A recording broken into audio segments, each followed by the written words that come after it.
It's me again. Hope you guys had a brilliant Christmas and Santa brought you some awesome things. Here's a little montage of mine.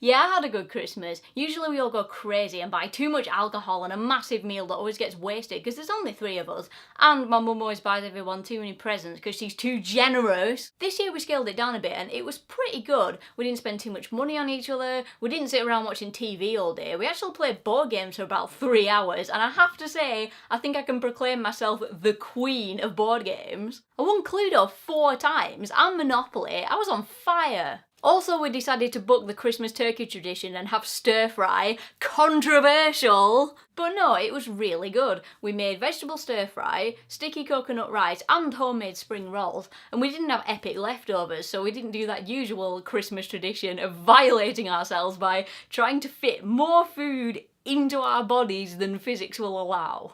But it's nearly 2013 now, and you know what that means. New Year's resolutions.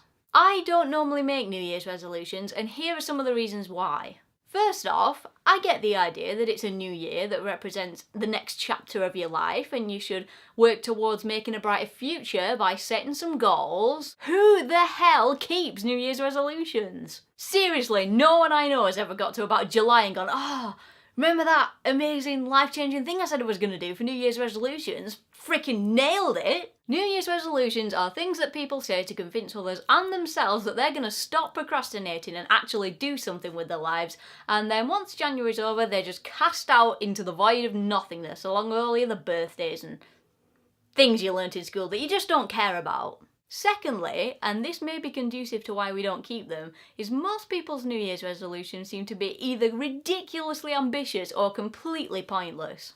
A common one you hear from people is, oh yeah, I'm going to lose weight this year, which usually turns out to mean, yeah, I'm going to give up chocolate for a weekend until the January sales kick in and the Quality Street goes on special offer.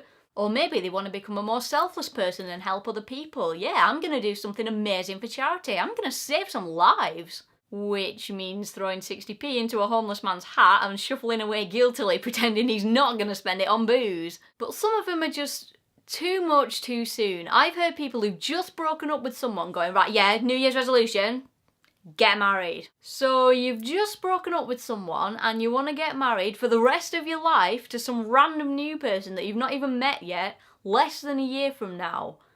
That's not a recipe for success, mate. And there's that old chestnut. This year I'm going to get my dream job.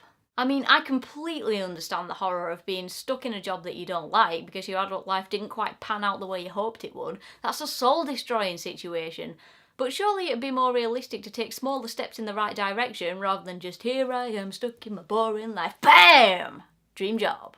People don't often get the chance to make a living doing the thing they love anyway, and unless you're especially lucky, you're probably not going to manage the whole transition from telesales to rock star within a year, let's face it. Unrealistic. And no one cares about New Year's resolutions anyway, but I think we could change that. I'm the first person to admit that I'm not happy with certain things in my life, and this could be a good opportunity to try and set some goals and try and put some positivity back into my life, and you should too. I think your number one rule for making New Year's resolutions should be make it something you really want, not just, oh, I want to lose weight because I ate too much at Christmas.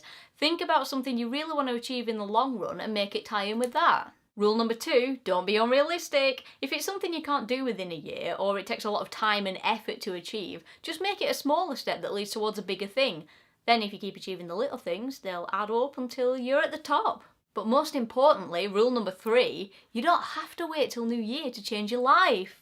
I think the biggest thing I've learnt from going to university and then trying to make a life for myself afterwards is that you have no idea the kind of advantage you have when you're young these days. When I was in education, I took a backseat and bummed around sometimes, thinking that everything was going to work out fine, but you just can't take that for granted. No matter what your situation is, if you don't do something now to make sure that your ideal future happens, it'll slip away from you. And as depressing as that is, it's true. So my third rule is simply, If you're unhappy, change it now. Don't be scared and keep your head down thinking it'll change later or you'll just get used to it. No matter how old you are, you have many years left, and anything you do now can change the way you look back on those years and potentially make you think, yeah, I really did something. That's enough sentimental crap for one day, but think about what I said, you know I'm right. Okay guys, have a wonderful new year, get a bit tipsy, share it with people you love, and make some wonderful New Year's resolutions. See you in 2013.